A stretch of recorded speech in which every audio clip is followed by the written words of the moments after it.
At Extra Foods, we care for you. That's why we always have the widest variety, the best prices, spacious aisles of total convenience, plus clean, safe surroundings. Let us care for you. Extra Foods, always extra for less. Good night, everyone. Happy Monday. It is the beginning of another amazing week, and we are here once more with another Virago woman.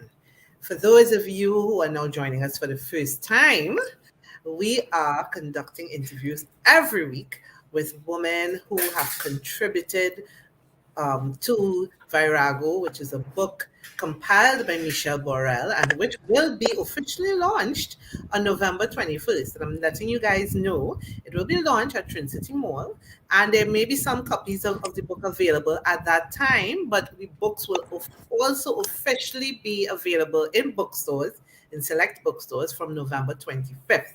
So if you happen to be there at the mall or you want to get your early copy, November 21st, media launch, come down. You might be lucky to snag your first copy of the book. And before we get into our interview tonight, I just want to say thank you to our sponsors who have come on board to support this initiative. KFC, Extra Foods, Medical Associates, Nexus, GMGT. Thank you so much for supporting this initiative. And Virago is really meant to inspire, motivate, inspire women out there, but also men too can get some beautiful nuggets for their life from this book. So tonight, I'm very excited to be speaking with Sarah Inglefield. Hi, good night. Okay, Sarah, welcome to Virago Global. Thank you.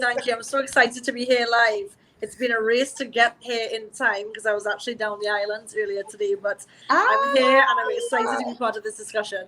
Celebrating your birthday, belated happy birthday, yes, Sarah. Thank you so much. Thank you. I know I'm noticing a trend. So we now, we close to winding up Scorpio season, but we have so many Scorpio birthdays on this chat.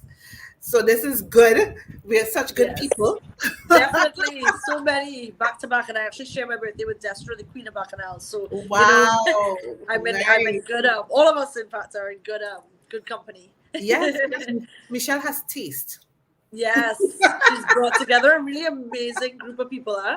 Yes, she has. And Sarah, I'm so excited to talk to you because you have been there supporting these conversations every single week. You are in the comments. Yes. I feel like I've known you for a long time. The first time you and I are actually meeting face to face. That's true. Albeit virtual, but I feel like I know you so well now. So I'm really excited to talk to you. And you have such an amazing story. Oh my God, your story is so. I felt like I got a peek of your story. I felt like you left everything on those pages. Sarah, when Michelle approached you to do this story, was there any hesitation on your part to tell your story? Because literally you told your story. I did. And you know what? The answer to that is yes and no. Yes, because I welcome every opportunity to come together with amazing, inspirational women to be able to support other women. So for me, that was a no-brainer. When she came to me with the concept of Virago Global, I said, I'm all in. What do you need? Then she told me I had to write a 2,000-word chapter, and I started to panic because I was like, how do I take it from here and put it down onto paper? And I think that is a struggle for anyone who's not a writer or has not done this sort of thing before, which I haven't. So it's sort of like, how do I take this ocean of experience and try to make sense of it that it's going to be useful to someone else? Because of course I feel like I could write a trilogy on my own for less than 2,000 words. So yeah. Based on your story, I think you definitely have a couple of books inside of you, Sarah. I think this might be a launch pad because you have such an amazing life. I mean, you don't call yourself Hotford Sarah for nothing. You are a traveler. It is true. It is true. Yes, it is true. I love to travel. Nice. So let's talk. So in this story, you give us your life story, but you also encapsulate some of your experiences into lessons, little nuggets of wisdom that you take away, which I found very useful. One of the things you spoke about, one of those nuggets was about the stories that we tell ourselves. And your chapter is called Homecoming. It's really a journey to self. Yes, really. Exactly. you talk about stories that we tell ourselves. Explain what you mean by that, about the stories that we tell ourselves and how these stories impact our lives. Okay, so think about it this way. We have thousands and thousands, I don't know the data, but there's thousands of thoughts coming through our brains on any given day. And they say that so many of these thoughts are actually negative thoughts and only a small percentage of them are positive thoughts. And when you actually think about it, sometimes we latch on to an idea that either is something our parents have told us, something society has told us, something a boyfriend, a girlfriend, a husband, a wife has told us. So we take on these ideas as our own and we run with it. We make choices in our lives because of these ideas in our brain, and we and we affirm them every day. So for example, I talk in the book a little bit about one of those major points in my life. I talked about the point about children. I think at some point in my very young childhood, when I was a teenage girl going through my parents' divorce, I was like, I am never having children. I'm never putting them through this shit, And I talk about that in the book. And the reality, the fact is, that then translated throughout my entire life. In every relationship I had that mindset where I am not having children. I'm a businesswoman, and this is who I am, and this is what I do. I totally blocked out the idea that I'm still a feminine woman that has this great part of me that loves children. I do so much with children. I adore children. And it's almost like I ruled that out from my own life just because of that story that I told myself when I was 15 or 16 years old. Wow. So it becomes a self-fulfilling prophecy. Correct. I think I read somewhere that it has to do with, what you tell yourself, it becomes part of your subconscious. It does. And remember we are affirming this. Reality. Yeah. We are affirming these things every single day. It could be something as simple, to do your physical appearance, I am fat, I am ugly. Women say these things to themselves all the time, even men. We say, I am fat, I'm ugly, my nose is big, my eyes are the wrong color, my hair is all over the place, And when you say those things to yourself every single day, you really believe it. It comes into your spirit, and you've accepted this into your spirit wholeheartedly. When in fact you are lying to yourself. You are actually doing yourself a massive injustice. Wow. So how were you able to recognize that these were stories that you were telling yourself, and how were you able to change your story to suit you? I was only, it's a really deep question, and I was only able to decipher, or at least identify, that maybe something isn't right here when I slowed down. It's actually a period of my life I moved, because I talk a bit about the fact that I moved to South Korea. I had an opportunity with work to move to South Korea and spend a year there, completely isolated from friends. What is your job? I want that job. It's an amazing career in marketing and advertising, and it takes you all over the place. But I went out there alone.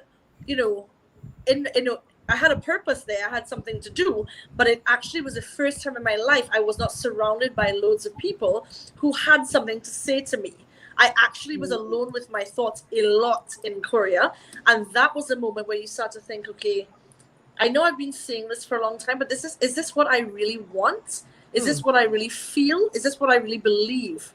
And it was only then I was having, like, my brain was popping off like fireworks. I was like, oh my God, like, I don't think I want that. Okay, and then you start to panic, and you say, okay, well, no, okay, let's calm down, Sarah. You've always done it this way. Why you want to change something now? But then, the minute you start actually listening to your spirit and listening to your heart, your soul, and really hearing yourself, your deepest desires, the minute you start to hear those thoughts and feelings, it is impossible to ignore.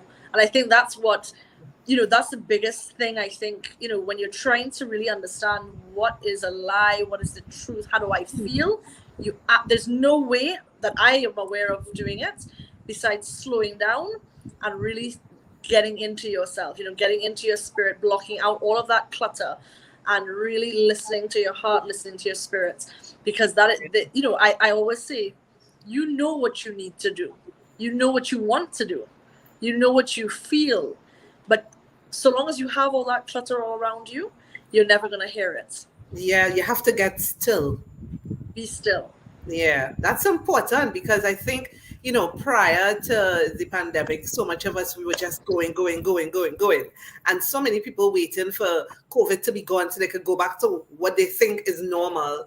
When Yes. really and truly, I think for a lot of us, I'm not to make light of the situation because people are actually dying. But for a lot of us, it is an opportunity to just get Yes. still and to do some introspection Yes. and really assess. I mean, it would be great if we could all go to some far-flung place, but if you can't, people, you could just Absolutely. find it quiet. Find it Find quiet some in your quiet own in life. your own home, or you drive to the beach. For me, I like to sit next to the ocean.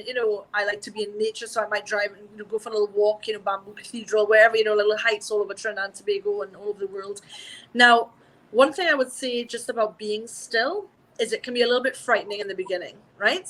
Because the truth of the matter is, these are thoughts that you either have never acknowledged before, or you have acknowledged but you've suppressed, right? So the minute you start to get still, and all these thoughts and all these feelings and these emotions start to come out, you need to have the ability to receive it, but also to process it, right? So I actually do believe that, as much as I absolutely believe in being still and doing this on your own, we do have to do this process on our own, but it's important that we have a support system in place, right? Because especially if you're dealing with things like trauma and all these different things, you're overcoming some serious issues, it's important that you have a friend, a family member, even a counselor, a therapist, whatever it is that you need to back you up, so you can talk about the things that you're feeling and things that are coming up and all of that, because we aren't meant to be alone. I think we like to feel as if and I certainly am a warrior woman, just like you, Laura, are, and so many of us are.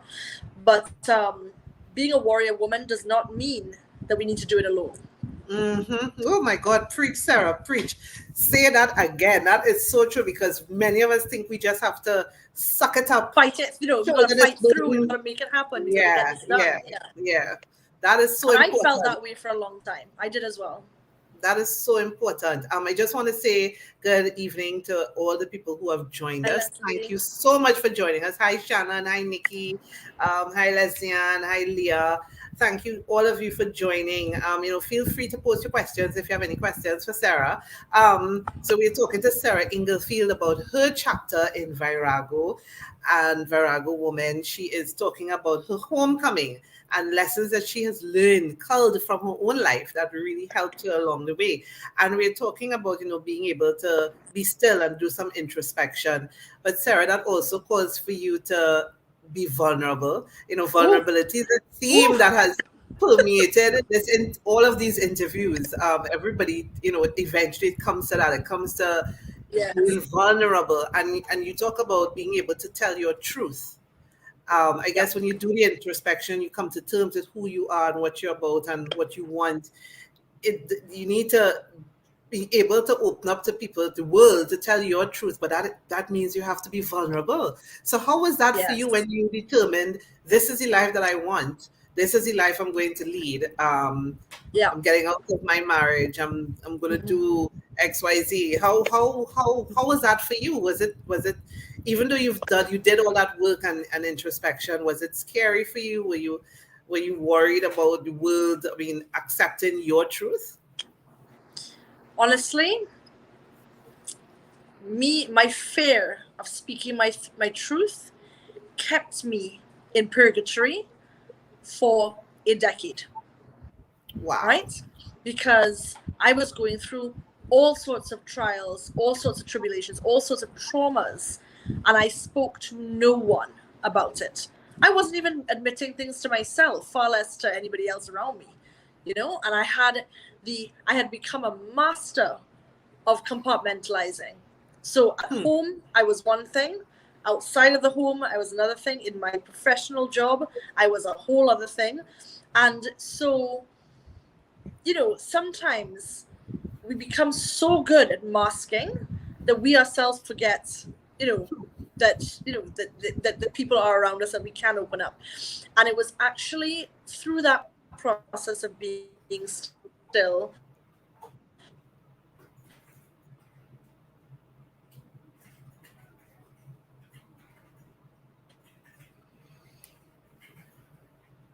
Hi, Sarah. I think we lost Sarah a little bit.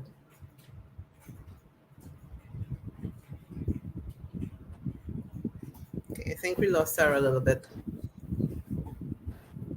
Hi, good night, everyone. Thanks for joining us. Oh, Sorry, you hearing me?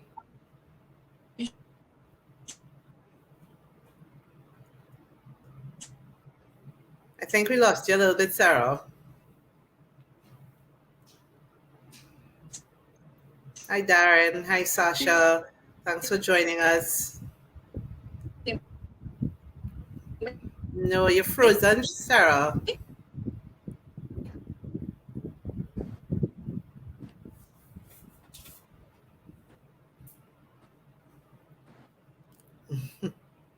Thanks, Shannon.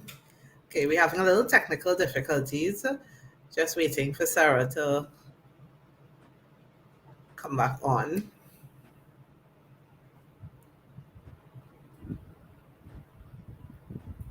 Sarah's story is so interesting. We were just talking about being vulnerable and sitting still and going into yourself to discover who you really are.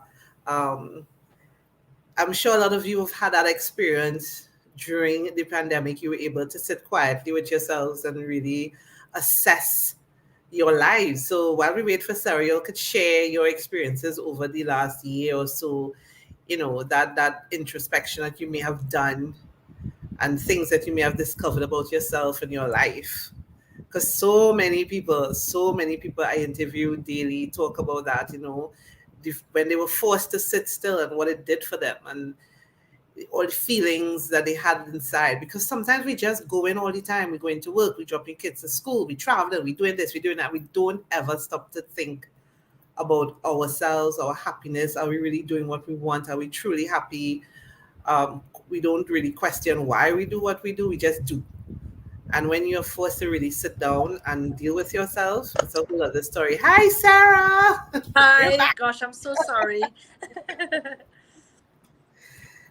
Nice. Yeah, so we were talking about that vulnerability, and you were saying that it kept you in purgatory for 10 years, for a decade.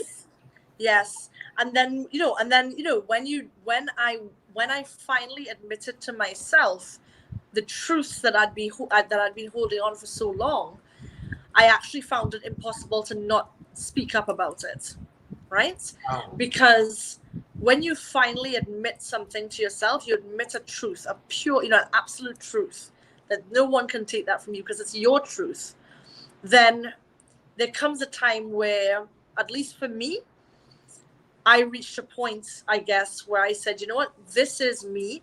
And you have to have the confidence and the conviction to know that it's okay to be you.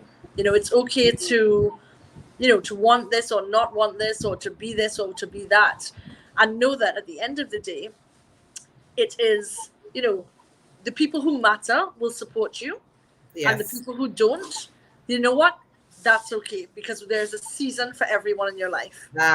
Yes. That is important to note. That is something I only realized, came to terms with recently, that everybody is not meant to be there all the time. There is a season. There is a season. And sometimes letting go is so difficult. But when you come to terms with, okay, this is my journey and this person was supposed to be with me up until this point, but they're not going to be there for the rest of it. It takes a little bit of, okay, yeah, I understand. And then it makes it a little easier.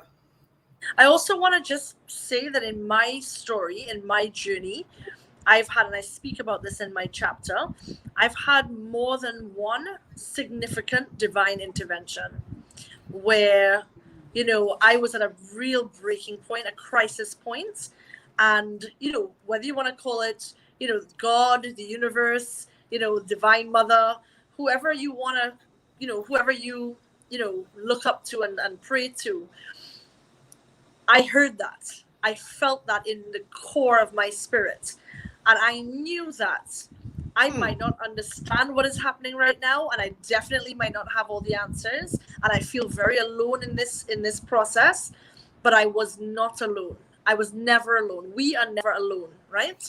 Yeah. And I think that knowing which I was able to receive in those darkest moments, and I'm talking, moments where there were suicidal thoughts, there were, Wow. dark depressive periods of time.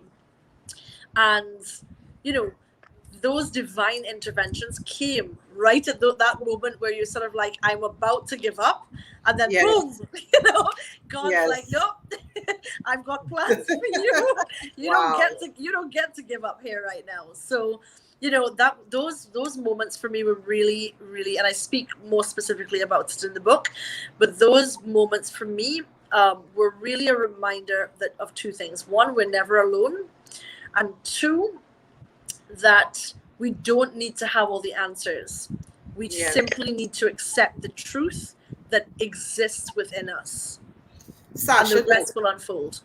Sasha Junchal says that is the beauty of these stories in Virago. We are never alone in our struggles. And that is so true. Every Yes. woman I have interviewed about their chapter, they talk about that voice that says to them, yes, Yes. now is the time. This is what you need to do. Yes. It's as though you need to walk a particular road for that voice to hear that voice, because Yes. sometimes the voice talking to you and you don't hear it, because you're not enough Absolutely. to receive it. Let me tell you something. When I received my divine interventions, that was after probably, I'm guessing, quite a few attempts to let me hear and let me Wow. see. And then it just reached a point where alarm bells were ringing and sirens were going off, and it's like, Sarah, you need to hear me right now, because this Yes. is not good for you, and you need to walk this path. So yeah, like we all do that. Like I'm sure we're receiving signs all the time, but you Yes. just have to be open to receiving them. And when you do finally receive and accept the truth that exists within you, then your whole world unfolds in magical ways. Wow. And so that leads me to one of the other themes that you talk about, adaptability. Oh, Being yes. able to adapt.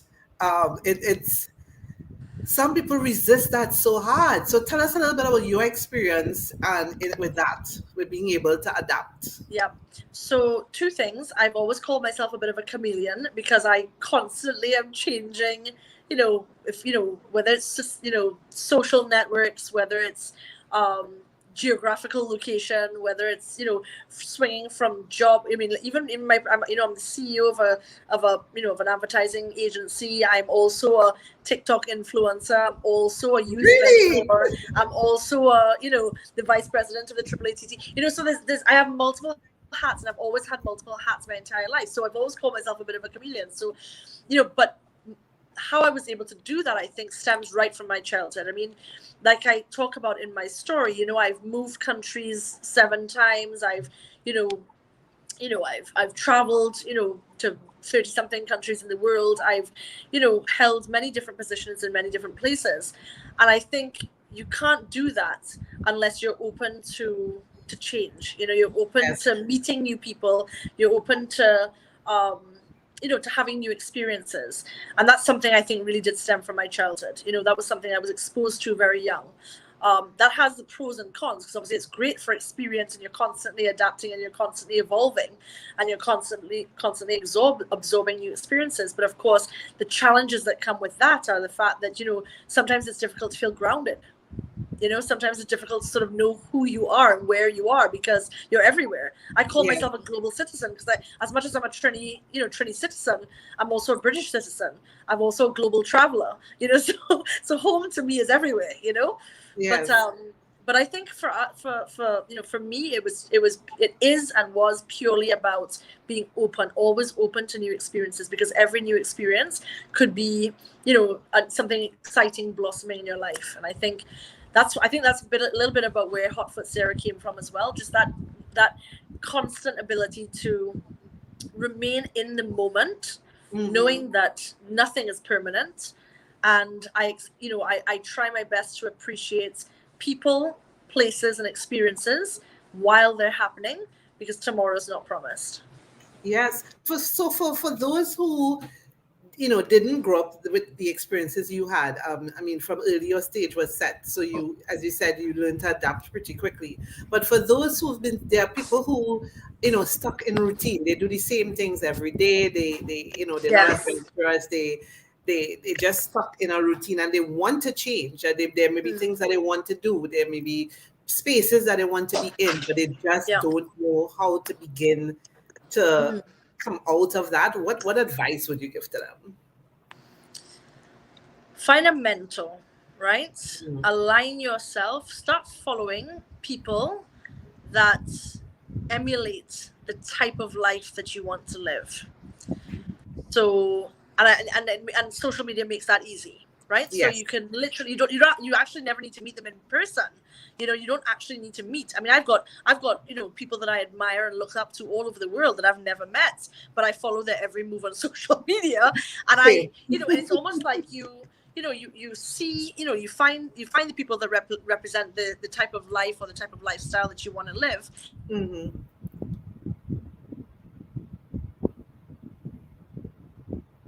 Uh-oh. I think we lost Sarah again. Oh, there we are. Are you back? Hello? Yes, I'm hearing you. We're hearing you, Sarah. It's gone again. We're hearing you, but your picture is frozen, but we are hearing you. Yes, Sasha, it is always dark before the dawn. We're hearing you. You're frozen, but we're hearing you. Okay, I'm back, I think. So I'm saying that, so if you are in a position where you feel like you want to, kind of come out of your shell and to, be a bit more brave about the decisions that you have to make in your life or the choices you have to make, I would definitely take a little look at the circle of people that you have around you, because sometimes the people that you have in your life are actually the ones that are holding you back. And so the people that are going to take you to that next level may not be people that you know yet, and it may not even be people that you ever meet in person. They could be people that you see, you follow, you admire, you emulate.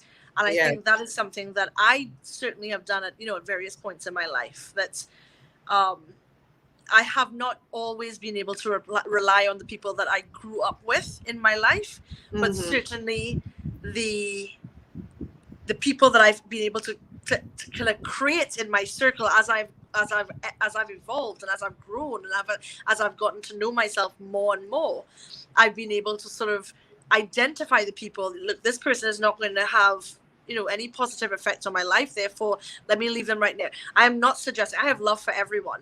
I'm not suggesting that by any means that we reject people and that all those sorts of things, but I do think you can more quickly see and understand, does this person share the same values as I do? Does this person share the same vision as I do? If we are not talking about growing together and evolving as people, then that's wasting my time. And I became very, very precious about the type of people I was spending time with, and also the type of conversations I was having. Because at the end of the day, if you are on a mission to evolve as a person, come out of a dark place into the light, you actually don't have any space. You should have a zero tolerance for anyone that is anything other than pure light in your life. Wow, that is one of the laws of the power of attraction. They always say, show me your 5 closest friends and I'll tell you where you are in life. Absolutely. It is the power of attraction. That is amazing, Sarah. So before we wrap up, Sarah, I really need to know about your TikTok work. I am intrigued. Yes. Oh gosh. Seriously. What's your handle on TikTok? I am going to follow you. What do you do on TikTok? This is amazing. Yes. My handle is at hotfoot_Sarah, and it's the same on Instagram and also TikTok. I fell into TikTok like many people last year. A year ago, I fell into TikTok when we were in lockdown. I had nothing, you were kind of bored at home and you were isolated, and somebody said, join TikTok, it's really fun. I'm like, but it's for kids. There's nothing there for me, whatever. Like, join, Sarah. It's so much fun. There's lots of adults on there too. Of course, I joined for kicks, just for a bit of fun. And lo and behold, a year and a half later, I'm there and I'm some sort of influencer now, because Wow. it really is a most incredible platform for engagement. It's an incredible platform for building community and having meaningful conversations. And for me, I use the platform to share positivity, love, light, inspiration. Nice. I actually also in the last year founded a program called the Happy Healthy Kids and Teens program, which is basically a program for young people between the ages of 11 to 17 in Trinidad and Tobago to help motivate, inspire, and empower them with the stories that they may not learn in a classroom. Yes. But this sort of thing, it's almost like a sisterhood. It's almost like a big sister type of scenario where, you know, I've got about 40 kids, girls and boys actually, that are signed up in the program, and we do different sort of workshops and events and activities just to help bring them out of their shells. So whether it's public speaking or learning new skills or talking about things like, you know, racism or abuse, or about, you know, all these sorts of different kind of very topical things that we're seeing in the news, and really just dissecting that for them and hearing their stories and understanding them, you know, in a way that they wouldn't necessarily communicate with a parent or, you know, a teacher. So Wow. I've been busy on TikTok. I thought it was all about dances and comedies and skits and things like that. And I'm out here trying to like motivate thousands of people now. So I don't know. Wow. I'm doing my best. My best. That is amazing. My teenagers have forbidden me from joining TikTok. Yeah, they're like, Mommy, no. They don't want you to see them. Yes. TikTok is an amazing rabbit hole. Sarah, you are wonderful. And this was very, very inspiring. I mean, all these women, Michelle, really, really did an incredible job. Yes. You know, gathering all these women with all these amazing stories. It's such a pleasure meeting you and talking to you and learning about your story and your life. Thank you. I really, really, I'm gonna follow you everywhere because I think, you know, you are such a go-getter, and I love that you're living your truth and living in purpose and knowing what you're about. That's really a great example for so many of us. And I want to thank all of you who joined us tonight in the comments. All of you commented. Thank you so much again for another wonderful week of your participation, especially those who may be logged in from abroad. Thank you so much. Listen, Trinidad has amazing women, and Virago is going to be, I don't know if I'm allowed to say this, Michelle. Virago is going to be regional. We're going to highlight women around the region. We're going to highlight women around the region too. So Sarah, thank you so much once again. Thank you to our sponsors, KFC, Extra Foods, Medical Associates, Nexus, GMGT. Remember, guys, Virago is going to, the book will be officially launched on November 21st at Trinity Mall from 5 p.m. There may be some copies available at the launch. So if you're passing through the mall, come and get your copy early on the 25th of November. The book will be available in select bookstores. Artwork by Shannon Hutchinson is absolutely beautiful. Beautiful. Absolutely beautiful. Guys, thank you once again for joining us, and we will see you next Monday for another Virago chat. Have a wonderful week. Have a wonderful week, Sarah. Thank you so much. Thanks for everyone who's here tonight. And please get the book. Yes, get the book. Good night, everyone. At Extra Foods, we care for you. That's why we always have the widest varieties, the best prices, spacious aisles of total convenience, plus clean, safe surroundings. Let us care for you. Extra Foods, always extra for less.